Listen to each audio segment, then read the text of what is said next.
and I run it, and I run it, and I run it, and I run it, yes, I run it.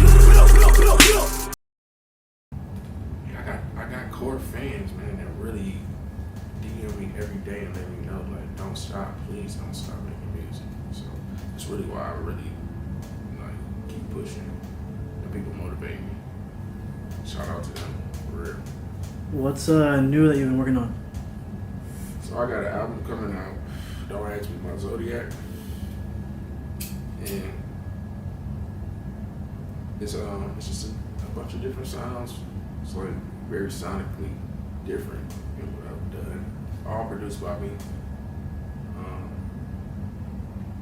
Was there any like main inspiration for this project, or is it kind of like a mash of like random songs, or did you have like the main inspiration for this project was to actually release a project. Yeah. Cause I gotta drop. Like it's a must. You know, so that was the main inspiration, was that I need to release music. So yeah. Is there any date yet, or is it still in the works? There's no date.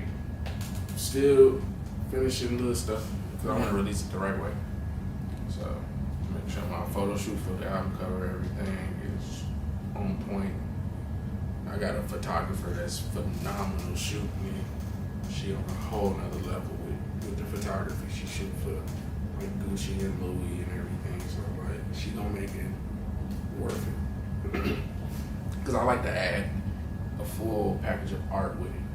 Yeah. I don't just want to give you music. I want to give you visual. I want to give you video, and I want to give you the music. You know, I want it to be something that you can remember. Because I don't like to just drop a bunch of projects. Like I want to just drop something that people remember that, and they can take that and keep going with it, promote that project for however long it need to be. Yeah. I don't care if it's a year. As long as the world can hear it, and it's a great project, I'm gonna keep promoting it. I'm not one of them artists that just drop something and then don't, put it back out there. Like, don't tweet it no more, all that. Nah. I'm gonna put this in your face for a while. Well, did you ever feel like at a time that music wasn't for you, or you kind of like gave up on music? It was really just life. I had a kid. And I needed to make money. Yeah. So I just, working 9 to 5. I didn't really think about, I love music, you know what I'm saying? I was gonna do it, but I didn't really think about like, oh shit, I need to do this to make money. But once I seen the homies like living life how they wanted to live, I was like, man, what am I doing? I need to get my ass back in the studio.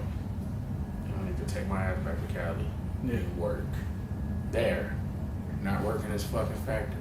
I had like an epiphany one day, you know what I'm saying? Work. So you moved back from here back to Michigan? Yeah, so I was out here until 2013. Yeah. And then I remember me, Eddie, Wolf, and Chris went to New York. We stayed in New York for like 3 months. Man, it was crazy as ultimate New York experience. We was running around with like the pro area members and shit. We was running around with them like truck strangers and all of them. That's the homie right there. That nigga showed so much love when we went to New York. And even Joey Badass, he was showing so much love, man. Like Red Clinton Pro Area was like family back then. But yeah, we went out there for like 3 months. And when we left New York, Wolf, Chris, and Eddie flew back to LA. I flew back to Michigan. Yeah. Never came back to LA. So I just flew back to Michigan and lived a regular life and raised my son. I got a 16-year-old son now, but at the time he was like 6 years old. Yeah. So I was like, man, I gotta be in my kid life. So I just went back to Michigan and lived regular. Did your son, Yeah. So I knew, like, I gotta do this music shit to get so big that my son would be good. And my son do music too. So that's all he seen me do growing up. Like he didn't see me sell drugs or crazy shit like that. He see me doing music. Yeah. Like never ever stopping, never ever giving up on this shit. Like staying inspired, you know what I'm saying? Actually making music, he right there when I'm making the beats. So he always inspired me to keep going for sure. But, you know, life just would be like, oh, you know, can't do this shit serious. Yeah. Gotta go to work. Do you think it's better to be a signed or independent artist? Independent for sure. Independent for sure. I mean, if it's a situation that presents itself and it's a good situation for you, then yeah, sign a deal. You know, if you're getting more out of it than what you're supposed to get and everything good, you don't owe like crazy, and you're able to sell the records, go ahead, sign a fucking deal. But me personally, I would be independent because, I mean, shit, man, it's a harder job, but in the end, it's worth it. Yeah. Fuck that. Being under a label, having creative control, like no, we're never gonna do that. They're shell niggas, you feel me? Like no, fuck that. Be independent as long as you can, until you're so big that you gotta sign, I guess. Because I guess you can't get that big where you have to make a partnership with these labels, you know. But until then, no, fuck that. Be independent. Because nowadays you don't need no fucking label. There's so much resources out there that you can do all the shit that the label can do. You can build everything ground up. You know, so yeah, independent is the best route for sure. What's your opinion on the current like LA rap scene? I fuck with it tough. Like it's some hard ass artists in LA because when I was out here at first, you know, like you had some dope ass lyrical niggas, like you had like Don Kennedy, Nipsey Hussle, you know, you had like I remember Skeen, he was dope, you know,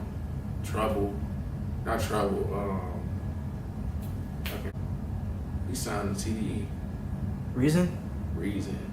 That's my Reason. Yeah. I remember he was popping back then, you know, but like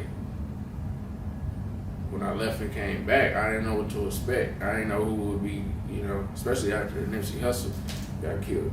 I was really like, damn, who gonna take over LA? And then I heard Blue Bucks and I was like, oh yeah, like they got that party shit, you know, because you know you had like YG back then that was like crazy with the party scene. You feel me? Like everything YG would drop back then would be all party strip club music, and then I always thought that's what the sound would be from LA.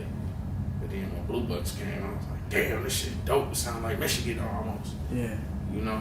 So I guess that's when I came back here and I heard that, I was like, yeah, I like that shit.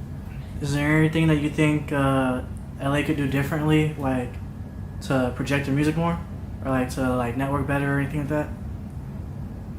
Not necessarily. Like I think LA cool right now. Yeah. To be honest, like of course it's dangerous. You know, like you can't fuck with everybody out here.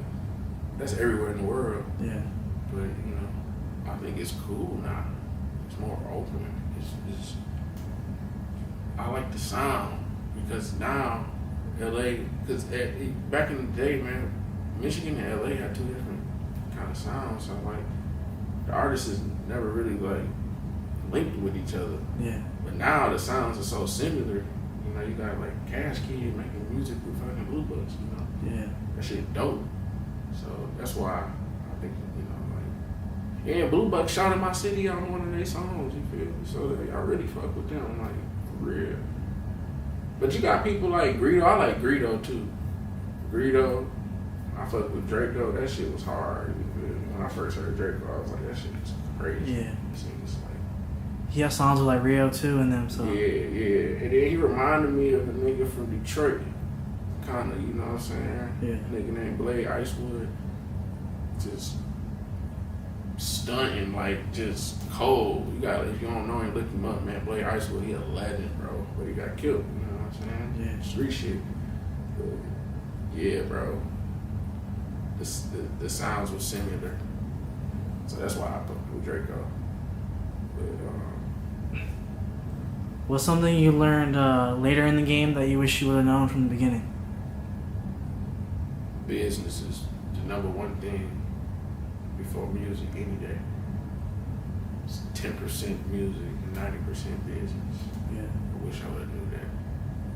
I did know that, but I wish I would have acted on it more. Yeah, that's what I wish I would have known. What's some advice you would give to like a upcoming artist or someone new like coming into the game? Make as much music as you can. Just cause it ain't working and your views and shit is low, you know, when you put your music out, don't stop putting your music out.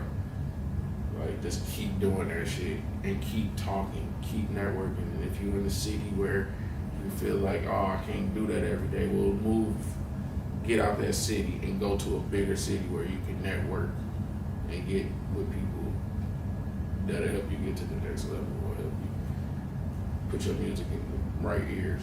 Because, like I said, nowadays, shit, you can go viral any day.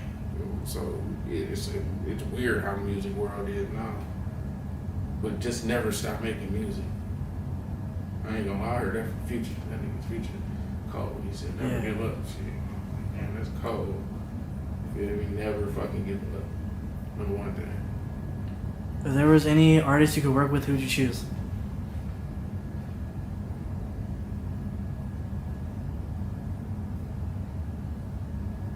Damn. Kanye West. Yeah. Fuck yeah. Hell yeah. Kanye West, no, that's definitely if I could choose any artist, if I could choose any artist, gotta be Kanye West. So did you grow up by listening to him too, or? Hell yeah, Kanye West, Rockefeller. Yeah. Fuck yeah. Kanye West was fucking. He was shit a heart of Rockefeller. He was making all the beats. He's making some hard ass songs. Shit, alright, bro. Anything else you want to say to people? Anything? Shout out. Man, it was a pleasure, man, kicking it with you. You know, it's my first interview back in LA, so it was a pleasure, man. It's always a pleasure linking with you, bro.